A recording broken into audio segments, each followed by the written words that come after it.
So what are you drinking, sir?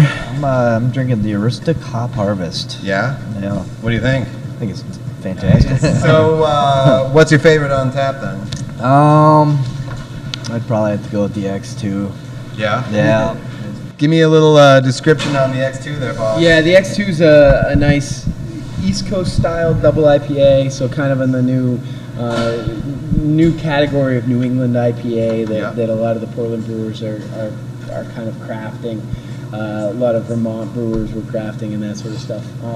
It is super citrusy, fresh hops.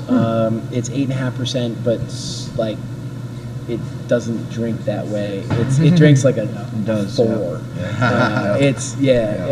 But it's a really nice, fresh drinking double IPA for sure. Nice. Yeah, I've been crushing on it a little bit myself. Let me get a try of that then, if we're gonna. That sounds like it's good. I might have to make that too. It's probably 5. I think we might try a few of them. Who knows? I'm not shy. Oh yeah, definitely. We'll be sampling more than one, I would imagine. What are we drinking over here? I'm drinking the Honey Blonde, actually. Nice little easy crushable beer. After end of a day, it's not that bad.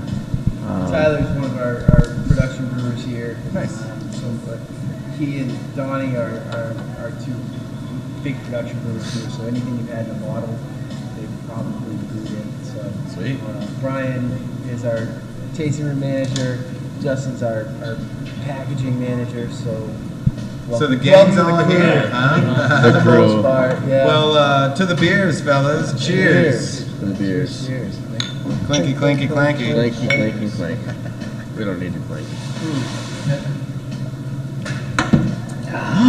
Right? Yeah. At 8.5%. That's And it I was telling you earlier that I'm a big beer novice, fellas. I'm more of a whiskey drinker. You know what I mean? You give me a bottle of Tullamore and I'm set for the night. You know what I mean? So I'm okay with that. I'm trying to get more into the Tullies. Listen. Yeah.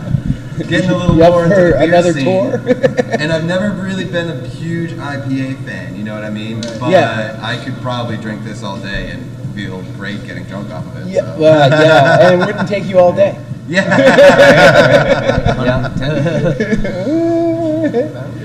I thought there was a limit 2 up there somewhere. Oh Yeah. limit 2. Limit Yeah. 2 per customer. Just, we like to keep our enjoyment reasonable. You know, like, Yeah, I noticed not a lot of low percentages. Your lowest is 4, which is, that's pretty Yeah. low, but we have only a got couple. one of We've got a couple of beers that are down there. A lot of our beers are in the 5 to 6 range. Yep. With a handful that go above and a couple that go below. Pretty much is where we roll.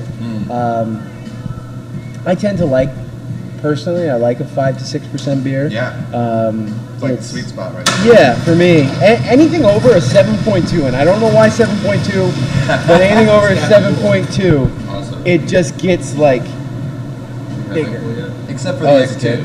Except that doesn't count. The X2 is great, but my thing with the X2 though is I got to be careful with it because I don't like to be. Well, I don't like to be inadvertently over the line. Yeah, when it's intentional, it's great. There are times the intentional hop over the line is. As long as you don't have to Just is drive what it anywhere, is. you know what I mean? As long as you've made adult plans and responsible decisions, it happens sometimes. Yeah, for sure. But I've definitely been surprised by big beers before. And it's not the best place to be. So what do we got over there? I think I'm drinking the Hop Harvest right now. You think? Oh yeah, it was handed to me. So. Oh, okay. Cool. Yeah, this Here, is a drink great this. beer. Yeah, we do it once a year.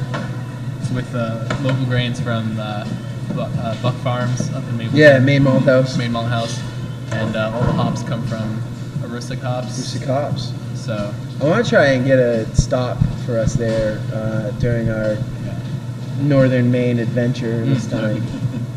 Yeah, they're pretty small as far as like West Coast hop farms go, but like Yep. they're planting just a few acres of hops, but it's really good hops, really good hops, and it's right in Westfield, Maine, which Nice. if you know where that is, you're from Aroostook County. Yeah. But Aroostook hops out of Westfield, they are nice family owned. It's Krista and Jason and their young daughters running around the hop vines, and they just beautiful spot. So, what would you say your most out there beer is? Like, what was the one that you were like, man, I don't know if this is gonna work, but I really want to try it. I don't know. I mean, we've done some different things. Yeah, I mean, we had a beer that we essentially brewed an American double IPA, and then we stripped the yeast out of it and put more unfermented wort into it, and then secondarily fermented it as like a Belgian, and then we aged it for a while on oak. So that was really weird beer. Yeah, how'd that come out? It was pretty rad. It was like an 11% thing Holy crap. that was hoppy and fresh, but funky and estery and phenolic, like a Belgian, and smooth with the oak and everything. It really just smoothed it out. Yeah. And, so that was a cool beer. That was a really cool beer. Most all of our beers, though, other than that, we tend to stick to styles. So, most everything's somewhat of a traditional down the middle. If it's what BJCP or the Craft Brewers Association says the style ought to be, we shoot for those guidelines and try and hit it. So most of what you're going to get from us is right down the middle. Yep. But we do have fun throwing some stuff out there, Yeah, for sure. nice. Yeah. So what about you, Brian? What's your favorite? My favorite beer? Here. Yeah, I know. See, your response was to be, dude, all of my favorite beers are here. My favorite. I get that question a lot, obviously, working kind of in this role. It kind of evolves. I'm definitely a seasonal drinker in terms of I like to switch it up as the seasons go. So the fall right now, I'm most often reaching for a darker beer. Bangor Brown, for example. It's a beer we do year round, but it's one of my favorites. But if I were to pick one, pick one beer that we've done, that would be my favorite. Thanks, Tyler. It would probably be Smiling Irish Bastard. Yeah, either that or our Roundhouse Porter, or the Bangor Brown. So I picked three, but What's my favorite beer? Well, it's the... yeah. He lists off all 67. Right. So Smiling Irish Bastard obviously is our flagship beer. That's most often in my fridge. The Brown and the line there. Yeah. The Brown and the Porter are very underrated in our beer profile, in my opinion. I agree. They're done very well to style. They're just underappreciated styles, in my opinion. Yep. But I think they're really good. So yeah, I guess long story short, those three. But I guess Smiling Irish Bastard, I guess would be The Bastard's one. my number one gun, Yeah. for sure. I go through phases, though. There are times that I want to rock other things. Yeah, but that's true. So APA is American Pale Ale? American Pale Ale, yep. So American Pale Ale is going to be more hop forward than an English Pale Ale, for sure. The malt profile is going to be a lot different. This is... American Pale Ales are going through a lot of changes. Probably just diversification because of the amount of popularity. The amount of popularity, yeah. I'm a beer novice, but let me drop some knowledge on you. Just because I don't know a lot about beer doesn't mean I don't know a lot about marketing. Because that I could talk about all day. Kill it, right on. And that's what it is. Everybody's got a pale ale, and everybody tries to get theirs to be different, to have some differentiation in the lineup, and that's hard to do. But it's become a lot easier as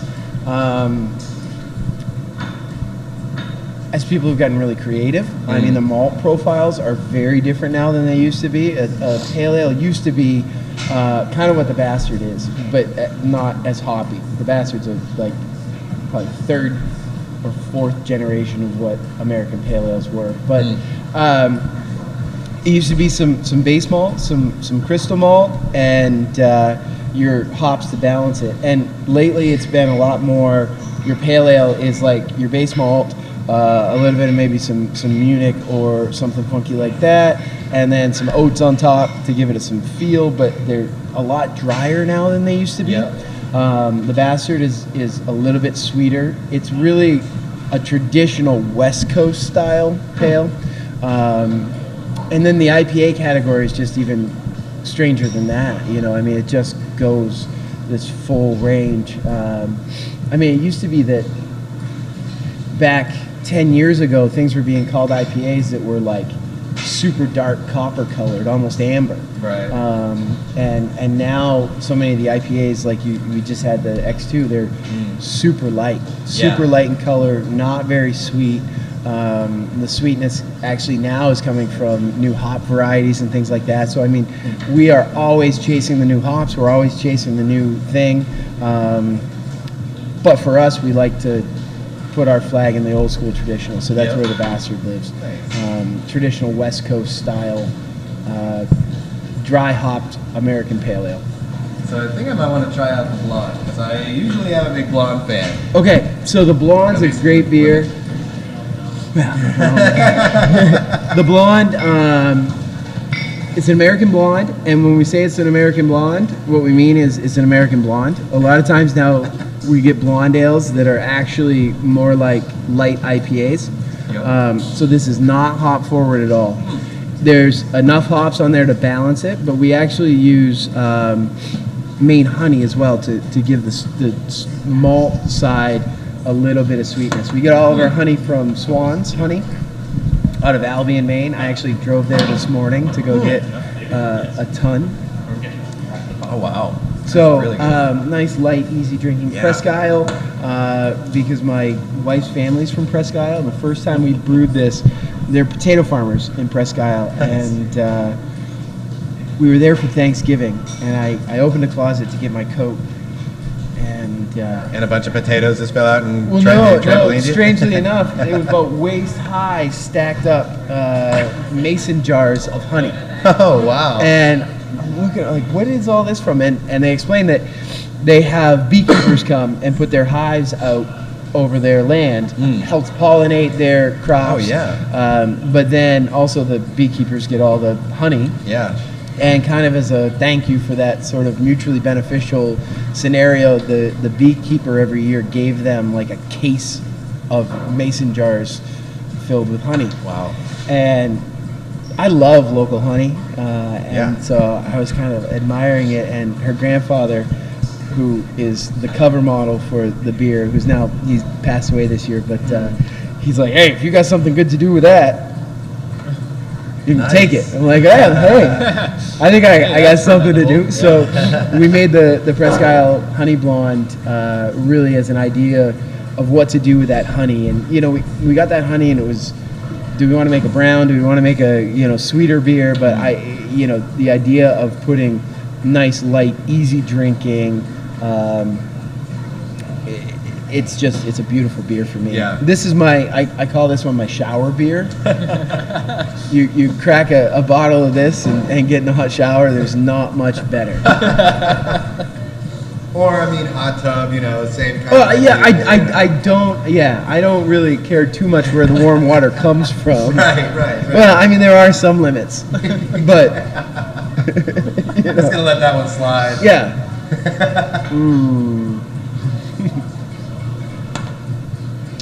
A little bit of more German hop in that too, to give it that little bit of floral kind of bite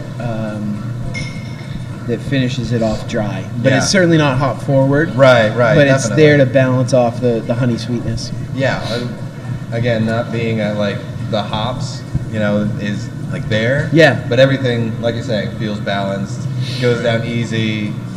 And it's like sometimes when you drink a heavy beer, you're like, all right, I'm going to take 30 seconds to a minute before I take another sip. But it's like, no, as soon as I put that down, as soon as I'm ready, I kind of want more of that. Yeah. Yep. Really nice, easy drinking beer. It's always in my refrigerator in the summer, and frequently around my house. One of the things that really helps us out in state, there are two things. One is the brand of Maine craft brewing. Yeah. Has become huge, that we are starting to be viewed as, well, I mean, I think about, 15 years ago, California brewery was a thing. Yeah. Like, oh, this is from Southern California. It's going to be fill in the blank. It's this thing. Like, and it's this whole, and everybody would try it just because of that. 8 or 10 years ago, it was Colorado. Oh, it comes from Colorado. It's gonna be real good. Right. Vermont, Maine. I mean, we're really that next wave. I mean, Michigan's got its thing going too. Yeah. And there are a bunch of other states that are doing really well, but that brand of Maine craft brewing has become such a thing. And part of what drives that is the fact that we are such a small state. Yeah. But we have so many visitors. Oh, we have so many visitors, and those visitors come from all over the world. Yeah. And they go back, and they had a beautiful vacation in a beautiful part of the world. They drank some really good craft beer. They put those memories of the craft beer to the memories of the beautiful vacation, and they go back and they tell everybody about how fantastic it was. And we really, as long as we in Maine continue to keep our quality up, then we're going to continue to be a forerunner in craft beer for a long time. I want to be brewing a beer that can be people's go-to beer, but I don't want consumers of Geaghan Brothers Brewing to feel like they should only drink our beer. Right. 'Cause, Oh, absolutely. I mean, we do one thing, and there are a million other things that can be done, and go check them out and go explore and have fun with it. That's craft beer to me. So, all right, let's do one more here. I think that sounds good. So how about the porter? What's the porter's pretty like? rad. It's a robust porter.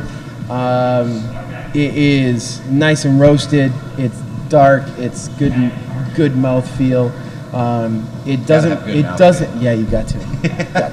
It doesn't push into the stout range. In that it's still that little bit easier drinking, a little bit smaller mouthfeel, a little bit less aggressive on the roast, but it's a really roasty, hoppy beer. It's I don't know how to describe it beyond that. Like, it just really hits some peaks. There's some flavor peaks that it hits really well. But it's nicely balanced too. Good porter music.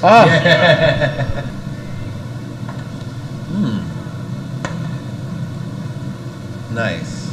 See, I like that, and I recognize like that porter style. Yeah. It's got that little bit like darker, and it's not a brown. It's not a stout. it's got a little bit of coffee maybe to it. Yeah, that coffee note comes through the roasted malts that we use. Yeah. Very nice. What's really delightful is we make we gotta probably pour one of these out. We do a cold brewed nitro push coffee. Yup.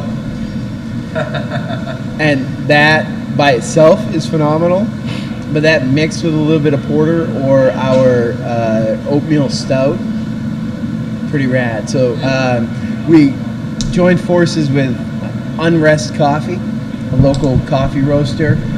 Downey's Magazine just named them the best Maine coffee roaster, right? Yeah. Yeah. Wow. We made our own brewer's blend. Wow. Yeah. So that sitting next to the porter or mixed a little bit together with is pretty all right. I'm gonna once I get down a little bit more on my porter, I'm gonna put in a little coffee. Yeah, it's pretty all right. Yeah, because I'm not a big coffee drinker. It's funny. Until recently, if I went out for breakfast, I always just got a hot chocolate because I'm like, well, I'm not drinking coffee, so I might as well just get some fucking sugar in me, right? Like, Let's do it. light it up. But like, you know, I appreciate the flavor of it. Like, I love coffee ice cream and stuff like that. Yep. I don't know what the fuck's wrong with me, but it's fucking delicious. Like, Isn't that good? Yeah. And it's just chilled coffee. Just So it's cold brewed. Yeah. Cold brewed, right? So the cold brew, some of the astringency that you get from coffee, you don't get. So Yeah. it's just more the roasted tones. Pretty rad. Ooh, making a mess here. It's okay. We can fix that. Oh, So Andrew, Geaghan Brothers Brewery. Yeah, and right what- on, man. What's the name of the restaurant? It's Geaghan Brothers. And Geaghan's Pub. Geaghan's Pub. All Yeah. right, cool. So check it out. Make sure you guys come up and get some because it's fucking delicious. You're gonna love it. And Bangor is a great scene right now anyway. Yeah, so for sure. Come check us out. thank you so much for showing us around, and we'll catch you next time on the Brew Crew. Thanks, guys.